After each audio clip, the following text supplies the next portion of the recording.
Hello everyone. Unit 4 part 2। Previous unit में notes cut गए थे नीचे से, तो मैंने उतना अच्छे से देखा नहीं था, तो सॉरी फॉर दैट। एंड इसमें नहीं कटेंगे, मैंने मार्किंग्स दे रखे हैं, ठीक है, तो मेरे को समझ आ जाएगा। अब हम लोग पढ़ेंगे कौन सा, अरिथमेटिक कोडिंग, ठीक है। आप लोगों का कल एग्ज़ाम है, तो यूनिट 4 मैं आज मैं कंप्लीट करने का कोशिश कर रहा हूँ। उसके बाद नेक्स्ट आप लोगों का जो ML ISS आएगा, उन सबको भी कवर अप करेंगे, but without wasting any further time let's start. Arithmetic coding, it is an alternative to Huffman compression. Huffman compression हम लोगों ने प्रीवियस वीडियो में देखा था, उसी का एक अल्टरनेटिव है अरिथमेटिक कोडिंग। अब यह इन दोनों में डिफरेंस क्या है? इन दोनों में डिफरेंस ये है, जैसे आप लोगों ने वहां पर देखा था कि प्रोबेबिलिटी जो रिप्रेजेंट कर सकते कैरेक्टर्स को, वहां पर बिट लेंथ जो था हम लोग का वो इंटीजर बिट लेंथ था। यहाँ पर हम लोग को बिट लेंथ फ्रैक्शन में भी देख सकते हैं। तो जहां पर हम लोग को बिट लेंथ फ्रैक्शन का बात करेगा, वहां पर हम लोग प्रोबेबिलिटी, वहां पर हम लोग अरिथमेटिक कोडिंग को यूज करेंगे। एक एग्जांपल से समझते हैं।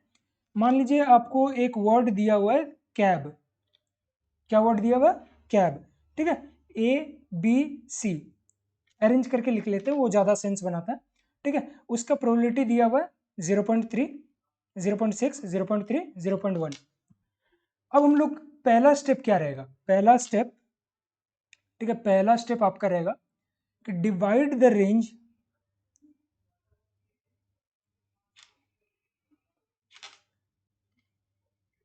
इन 0 to 1। 0 to 1 में हम लोग प्रोबेबिलिटी हमेशा summation of all the probability, चाहे कभी भी कहीं भी किसी भी सब्जेक्ट में क्यों ना हो, हमेशा 1 ही आता है। तो इसको हम लोग 0 से 1 के स्केल पे हम लोग इसको डिनोट करेंगे। एंड 0 से 1 के स्केल पे हम लोग पहले A को लिखेंगे, ठीक है, यहाँ से यहाँ A, देन B। पूरा स्टेप्स को अच्छे से देखिएगा, ऐसे ही आपको स्टेप्स वाइज लिखना है, वरना आपके नंबर कटेंगे एंड आप मुझे गाली दोगे, ठीक है, कि भैया आपने नंबर कटवा दिए हमारे, ठीक है। तो यहाँ पर 0.6 प्रोबेबिलिटी है, यहाँ पर 0.3, यहाँ पर 0.1, 0 से 1 आ जाएगा। फर्स्ट कैरेक्टर हमारा एग्जाम्पल जो था, फर्स्ट कैरेक्टर क्या था? फर्स्ट कैरेक्टर C था, ठीक है। C से आपके दोस्त, ठीक है। उसका रेंज कहाँ से कहाँ बनता है? उसका रेंज इस वाले प्लॉट में, यहाँ पर 0.6, 0.9 और यहाँ 1, ठीक है। तो उसका रेंज बनता है 0.9 से लेकर 1 तक, ठीक है। तो इसके बीच में डिफरेंस क्या हो जाएगा? इसके बीच में डिफरेंस हो जाएगा 1 माइनस 0.9 इज 0.1, ठीक है। ये हम लोग लिख लेंगे। अब ये फर्स्ट कैरेक्टर आया, फर्स्ट कैरेक्टर आने के बाद अब हर एक कैरेक्टर को लिखेंगे, ठीक है। ABC, आपका कोई भी एग्जाम्पल हो सकता है, ABC ही होगा हर बार, ये कोई रूल बुक में नहीं लिखा हुआ है, ठीक है। क्यूमुलेटिव, ठीक है। यहाँ पर इसका फॉर्मूला क्या रहता है? इसका फॉर्मूला आप देखो, starting range plus probability of that alphabet, that character of i, यहाँ पर कैरेक्टर ऑफ आई कर लो, ठीक है, plus into, sorry, into difference in range, ठीक है, डिफरेंस इन रेंज। ये आपका उसका फॉर्मूला आ जाता है। पहले आप इस फॉर्मूले को अलग से लिखोगे, ठीक है, फिर आप इस टेबल को बनाओगे। तो यहाँ पर हम लोग टेबल को फिल आउट करते हैं। स्टार्टिंग रेंज क्या है? स्टार्टिंग रेंज C स्टार्ट कहाँ से हो रहा है?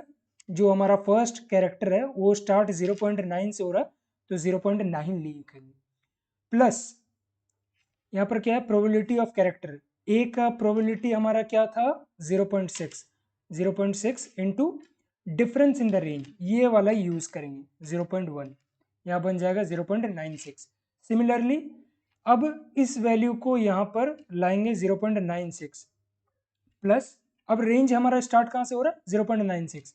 0.9 को फिर से स्टार्ट नहीं करेंगे क्योंकि अब हमने ए कैरेक्टर को पार्स कर लिया, तो 0.96 से स्टार्ट होगा। 0.96 प्लस बी का प्रोबेबिलिटी 0.3 एंड रेंज हमारा वो कैरेक्टर का ही रहेगा जो कैरेक्टर हमने लिया हुआ है, ठीक है। 0.93 प्लस 0.03 इक्वल्स टू 0.99।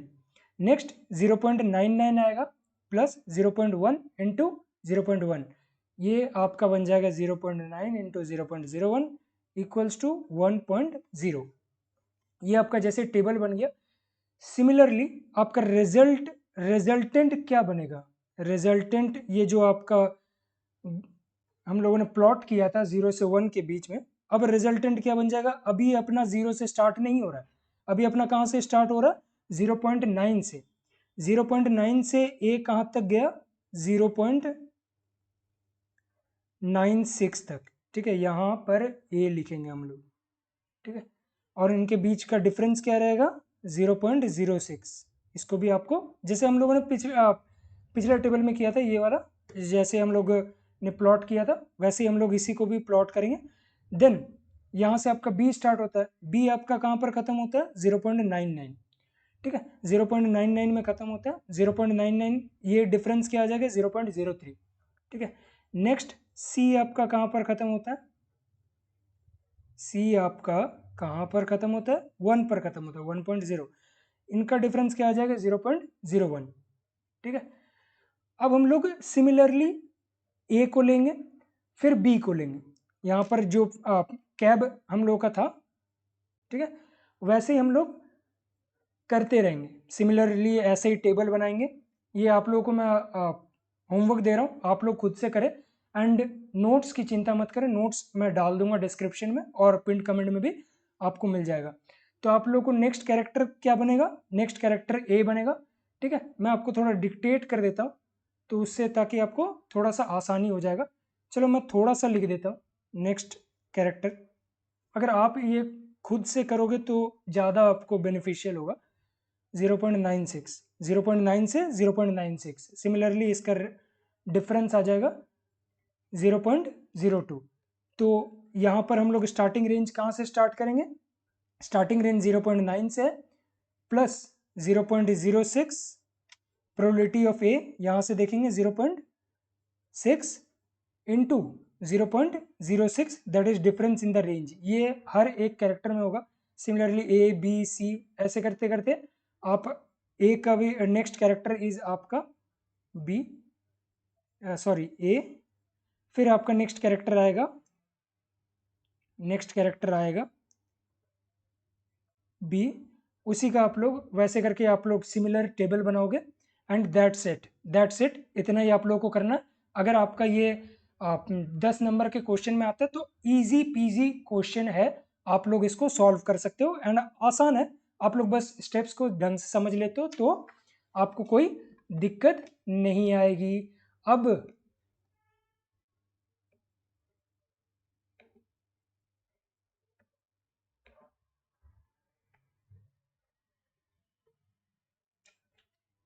हम लोग क्या करेंगे? अब हम लोग ब्लॉक डायग्राम, ये थोड़ा समझने में आप समझने के लिए आप ये कर सकते हो, ब्लॉक डायग्राम ऑफ डीसीटी, ठीक है। DCT block diagram of transform coding. जैसे हम लोगों ने वहां पर अब और भी चीजें पढ़ी थी, ऐसे करके हम लोग यहाँ पर block diagram of transform coding पढ़ेंगे।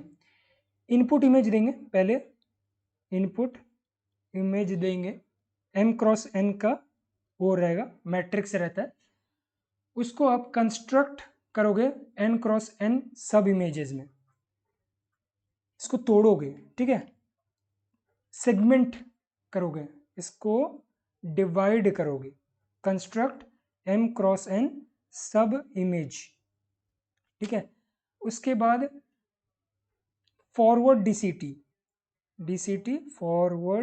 डीसीटी आप अप्लाई करोगे। फॉरवर्ड डीसीटी अप्लाई करने के बाद उस पर आप क्वांटाइज करोगे, हम लोगों ने हर एक चीज़ को समझा रखा है प्रीवियस वीडियो में, तो मैं इस वीडियो को उतना लेंदी नहीं कर रहा हूँ। अगर आपको फिर भी नहीं समझ आता है तो आप प्रीवियस वीडियो को पहले देखें फिर इस वीडियो में आए। Then symbol encoder, symbol encoder से हमारा कंप्रेस्ड इमेज मिलता है, ठीक है, कंप्रेस्ड इमेज मिलेगा। कंप्रेस्ड इमेज जैसे मिलेगा तो हम लोग कहाँ जाएंगे, सिंबल डिकोडर में। सिंबल एनकोड हो गया, कंप्रेस्ड इमेज मिल गया। कंप्रेस्ड इमेज के बाद आप अगर डिकम्प्रेस करना चाहते हो इसको तो सिमिलर आप यहाँ पर सिंबल एनकोडर डिकोडर लगाओगे, सॉरी सिंबल डिकोडर लगाओगे। देन क्वांटाइज कर रहे थे आप, अब इनवर्स ट्रांसफॉर्म लगाओगे, इनवर्स ट्रांसफॉर्म लगाओगे। इनवर्स ट्रांसफॉर्म लगाने के बाद मर्ज करोगे। यहाँ पर जैसे आपने कंस्ट्रक्ट अलग अलग सब इमेजेस बनाए थे, उन सब इमेजेस को अब मर्ज करोगे, मर्ज n क्रॉस n सब इमेज, ठीक है। जैसे इसको आप मर्ज करोगे आपका डिकम्प्रेस्ड इमेज मिल जाएगा, सॉरी डिकम्प्रेस्ड इमेज मिल जाएगा, ठीक है। तो that's all from my side of unit 4। अगर आप लोगों को किसी भी चीज़ में कुछ भी दिक्कत आई होगी तो आप मेंशन कर सकते हो कमेंट में, I will be more than happy to help you out. मिलते हैं फिर किसी और वीडियो में, तब तक के लिए stay safe, choose safe, be safe, thank you.